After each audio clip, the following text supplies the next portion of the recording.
President Lee Jae-myung attended the G7 summit in France and discussed private investment for international development, as well as AI cooperation. On the sidelines of the event, he also briefly met with U.S. President Donald Trump and asked him to lead a peaceful approach on North Korea. And Trump says Iran will never have a nuclear weapon under a new framework agreement reached with the United States. The deal also reportedly includes $300 billion of private investment to rebuild Iran's infrastructure, with over half the sum already committed by global firms. With the framework deal with Iran now reached, the tension is now turning to ending the war in Ukraine. Trump says he had productive talks with Ukrainian President Volodymyr Zelensky on the sidelines of the G7 summit, pledged further support to Kyiv and urged Moscow to make a deal to end the four-year war. Hello and thanks for joining us on Arirang News. As the final leg of his trip to Europe, President Lee Jae-myung attended the G7 summit in France for discussions on international development cooperation. He met U.S. President Donald Trump and asked for his role for peace on the Korean Peninsula. Our correspondent Yoon Jung-min is part of the traveling press corps and files his report from Geneva.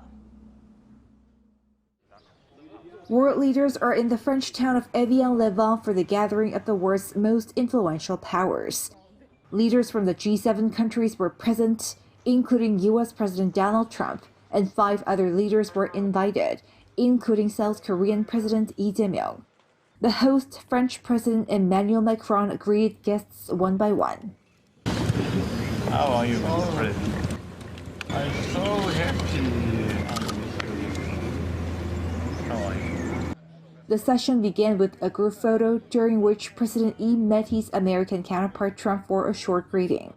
In the readout, the Blue House said Trump asked Lee about recent developments in inter-Korean relations, and Lee asked Trump to lead a peaceful resolution of issues relating to North Korea, noting Trump's contribution to the recent U.S.-Iran peace agreement. Trump reportedly responded positively. Tuesday's session addressed reforming current international development cooperation system, aiming to reduce financial dependency on external assistance and create pro-growth incentives. In line with that, the South Korean president stressed the importance of private capital, introducing a recent case where South Korea helped Indonesia secure private investment worth $50 million through its financial assistance in the agriculture and energy sectors. President Lee pitched his vision for a global AI-basic society, where the fruits of AI technology are shared with all countries, and he also brought up the need to bolster vocational training in developing nations. At the summit, the group of 7 leaders adopted 3 joint statements on mutually beneficial international partnerships, a coordinated response to recent Ebola outbreak, and the fight against cancer. Later in the day, the leaders joined a social dinner and a concert in the small French town, which sits on the southern shore of Lake Geneva. President Lee says his attendance at the G7 for the second consecutive year demonstrates the trust and expectations of the international community, vowing to safeguard national interests and fulfill South Korea's responsible role on the global stage. Yoon Jung-min, Arirang News, Geneva. And on the sidelines of the G7 summit in Evian, President Lee Jae-myung held a series of bilateral talks with fellow leaders. On Tuesday, he met with the prime ministers of Canada and Germany to discuss ways to deepen cooperation. Our Blue House correspondent Song Yu-jin reports. President Lee Jae-myung's summit diplomacy continued on the sidelines of the G7 summit. On Tuesday, he held back-to-back talks with the leaders of Canada and Germany. President Lee and Canadian Prime Minister Mark Carney focused on deepening strategic cooperation in defense, security, energy, and critical minerals. 지금은 유사 입장국으로서 서로에게 도움이 되는 관계로 이 양국 관계가 매우 발전하고 있습니다. 우리 서로 협력할 때 말이니까 어떤 협력을 더 구체적으로 할지 한번 논의해 보기로 하죠. Since we last met in Korea, our partnerships continue to grow. We're working across defense, across investment, across trade, on all aspects, including on the cultural side. So it's. According to the Blue House, President Lee said that Korea is prepared to help strengthen Canada's defense capabilities as a trusted partner. Prime Minister Carney responded that Canada places great importance on cooperation with Korea and agreed to continue discussions on related initiatives. The meeting comes as Korea's Hanwha Ocean and Germany's TKMS compete for a multi-billion-dollar submarine contract from Canada. Citing Canada's Secretary of State for Defense Procurement, Politico reported last Saturday that Ottawa expects to select its preferred bidder within 30 days. Before meeting with Prime Minister Carney, President Lee held separate talks with German Chancellor Friedrich Merz. High on the agenda was expanding cooperation in the economy, defense, science and technology sectors, as well as international security. 독일과 대한민국은 많은 영역에서 서로 협력하고 또 협력을 통해 시너지를 만들 수 있는 국가라고 생각합니다. On defense, the two leaders discussed moving beyond competition toward joint research and development, co-production, and joint entry into third country markets. Chancellor Merz also invited President Lee to the Asia-Pacific Conference of German Business, which will be held in Seoul later this year. So I'm very much looking forward to my visit to your country by the end of October. We invite you to give a speech and to be part of this important conference. More bilateral meetings are expected on Wednesday, the final day of this year's G7 summit. 송유진, Arirang News. A new U.S.-Iran framework agreement has halted the 15-week conflict and permanently blocked Iran from acquiring nuclear weapons and reopening the Strait of Hormuz. A $300 billion private investment fund has been established to back the peace deal, with over half the sum already committed by global firms. Our Kim Do-yeon has the details. Iran will be permanently barred from developing or acquiring nuclear weapons under a new framework agreement reached with the United States. That's according to U.S. President Donald Trump at the G7 summit in France on Tuesday as he addressed the U.S.-Iran deal to end the war. Iran will never have a nuclear weapon. That's what it says. It won't have one to buy, to develop. They will not have a nuclear weapon. And I would say that's about 99.9% of what I wanted, because we couldn't let that happen. The Memorandum of Understanding also secures immediate halt of the 15-week conflict and the permanent, toll-free reopening of the Strait of Hormuz, a critical global oil supply route. President Trump noted that the deal has already begun impacting global markets. The ships are starting to move nicely, oil is starting to go, and the prices are coming down rapidly. Stock market is going up rapidly. A lot of good things are happening. The formal signing ceremony is scheduled for this Friday in Switzerland, after which there will be a 60-day period to finalize the treaty. According to multiple reports, a $300 billion private investment vehicle named the Reconstruction and Development Fund has been established to rebuild Iran. Reuters reports that more than half of that sum has already been committed by international corporations, including firms from South Korea, Japan, Singapore, and the United States. The White House and Vice President J.D. Vance emphasized that the fund is entirely private, utilizing zero U.S. government grants, taxpayer money, or state reparations. The fund remains strictly separate from parallel negotiations regarding the lifting of primary U.S. sanctions and the release of frozen Iranian sovereign assets, and it will not become operational until a final treaty is signed. Kim Do-yeon, Arirang News. U.S. President Donald Trump says he's shifting his focus to ending the war in Ukraine after reaching a framework agreement with Iran. Speaking at the G7 summit in France, Trump said he had productive talks with Ukrainian President Volodymyr Zelensky and urged Russia to negotiate a peace deal. Our Lee Seung-jae reports. President Donald Trump said Tuesday that he wants to turn his attention to ending the war in Ukraine after reaching a framework agreement with Iran, and told reporters that the Middle East issue will soon be in the rear-view mirror.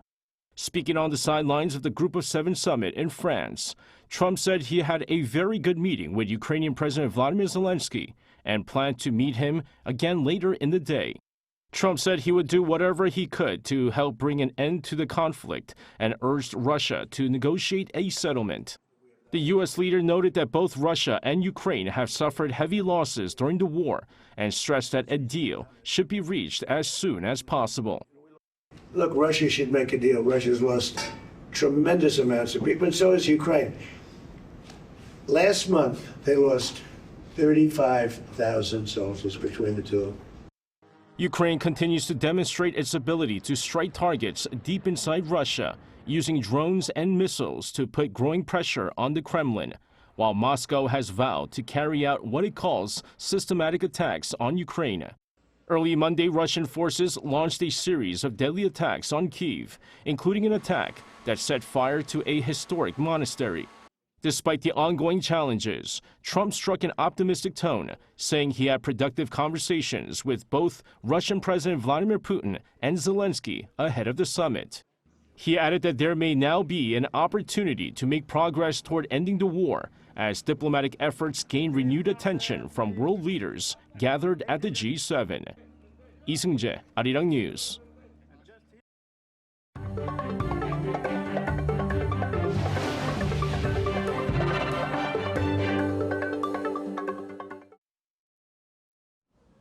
The International Space Summit opened in Daejeon on Tuesday, bringing together global industry leaders to spotlight Korea's expanding role in the space sector and its growing presence on the international stage. Our Hong Se-jung reports. With the space industry drawing heightened attention following SpaceX's public listing, South Korea is also expanding its presence in the global space sector. The International Space Summit, or the ISS, was held in Daejeon on Tuesday. As Korea's largest international space event, the summit drew around 4,000 participants, including Lee So-yeon, Korea's first astronaut, along with representatives from 550 companies and institutions across 50 countries. Korean startups specializing in a wide range of technologies, from satellites and launch vehicles to ground systems and software solutions, attended the event.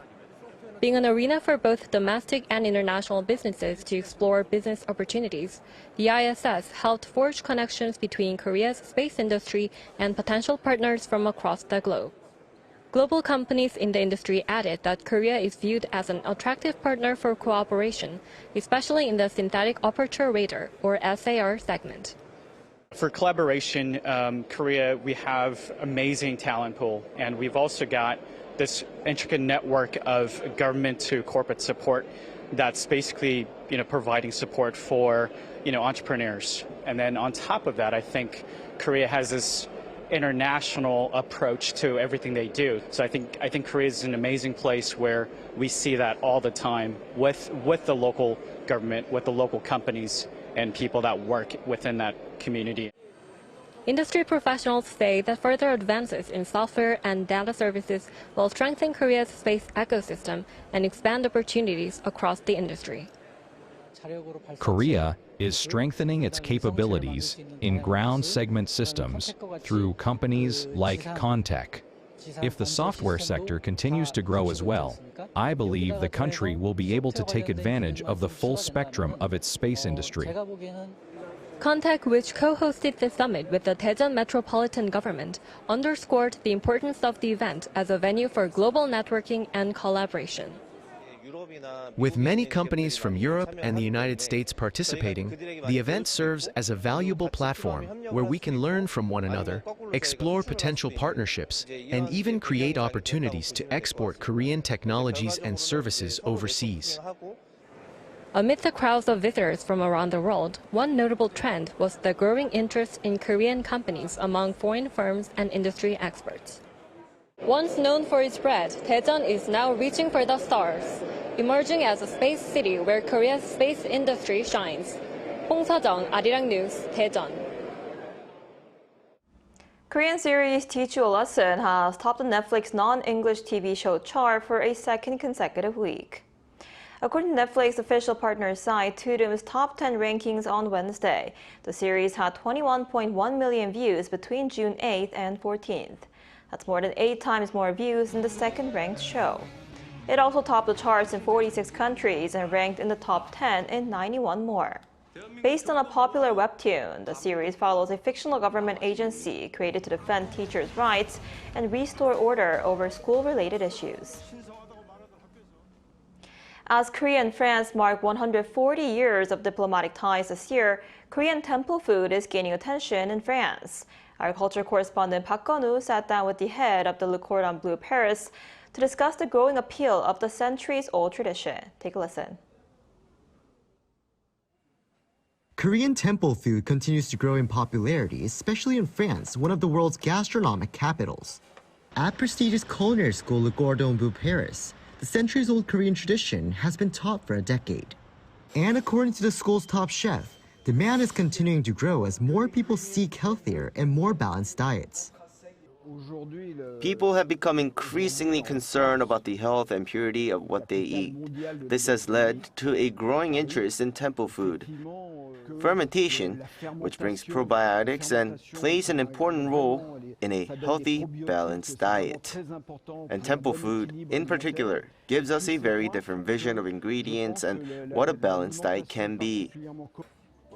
The growing global interest comes as Korea's Buddhist community is pushing to have temple food recognized as a UNESCO intangible cultural heritage. Rifer believes the tradition deserves the recognition. What UNESCO has recognized in France is not simply food, but its culinary tradition. It's about families gathering around the table and sharing a moment together. Korean temple food, with its focus on balance, health, and spirituality, also deserves recognition as a heritage. It is not just food, but a living cultural tradition. Looking ahead, Le Cordon Bleu Paris plans to deepen its cooperation with Korea's culinary community. So this year marks the 140th anniversary of diplomatic ties between Korea and France. Do you see any opportunities for deeper cooperation between the school and Korea? Diplomacy is also culinary diplomacy and cultural exchange. This year, there will be more demonstrations on Korean temple food open to the public. We also have big premises at the very heart of Paris set to be open for workshops and demonstrations of Korean temple food. From Paris to Seoul, the school says Korean cuisine will continue to serve as a bridge between the two countries, deepening cultural exchange and mutual understanding. Park Gun-woo, Arirang News, Paris.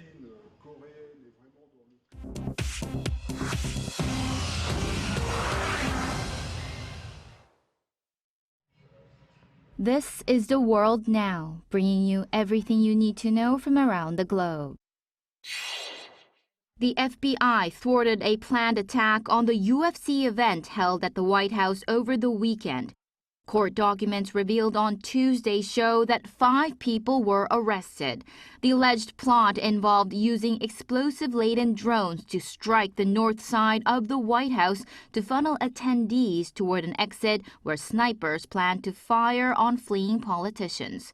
Authorities discovered the plot after the mother of one suspect called police in Ohio to report her son's weapons purchases. President Trump attended the event on his 80th birthday without incident alongside senior Republican lawmakers and donors. The 5 suspects appeared to subscribe to anti-government conspiracy theories and were motivated in part by anger over the handling of files related to Jeffrey Epstein. At least 3 face charges of conspiracy to commit murder. A magnitude 6.7 earthquake struck central Indonesia's Sulawesi Island on Tuesday, injuring dozens of people and damaging homes in a region still haunted by a deadly quake and tsunami 8 years ago. The quake was centered about 43 kilometers east-southeast of Palu at a depth of 10 kilometers. Strong shaking sent residents fleeing into open areas, and several hospitals evacuated patients outdoors.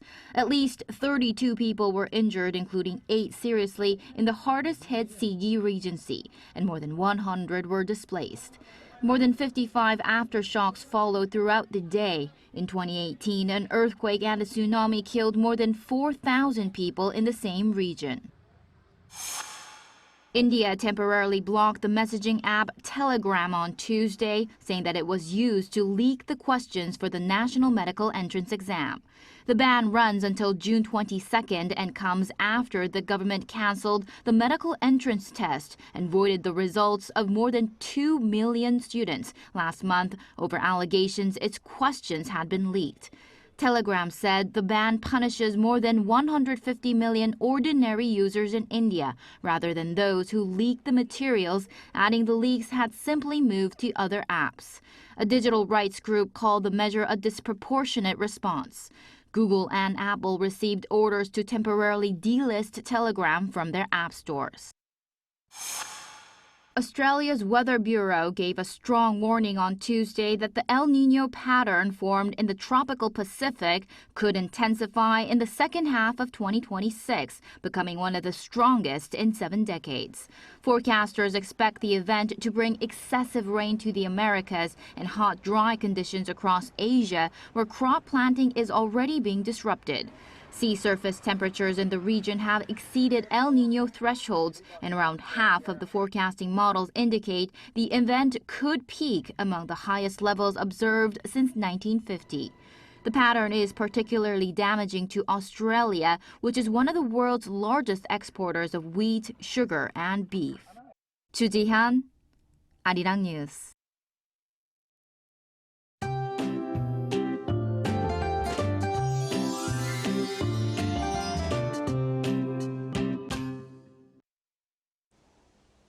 Whether you're dealing with sunshine, rain, or afternoon passing showers, today is definitely a day to keep an umbrella nearby. Mountainous areas of Jeju could see 10 to 60 millimeters of heavy rainfall. Jeollado and Gyeongsang-Namdo province could see 5 to 20 millimeters of showers. Meanwhile, the rest of the country could see passing rain with 5 to 60 millimeters in the forecast, along with thunderstorms. And this afternoon, most regions will see highs climbing above 30 degrees Celsius. Seoul and Daejeon will be getting up to 31 degrees. Gwangju, Gyeongju will be topping out at 30 degrees. But the combination of heat and humidity will make it feel even warmer and more uncomfortable, so please take care. That's all we have for today's noon edition of Arirang News. Thank you for watching. We'll be back at 5 p.m. Korea time. Stay tuned.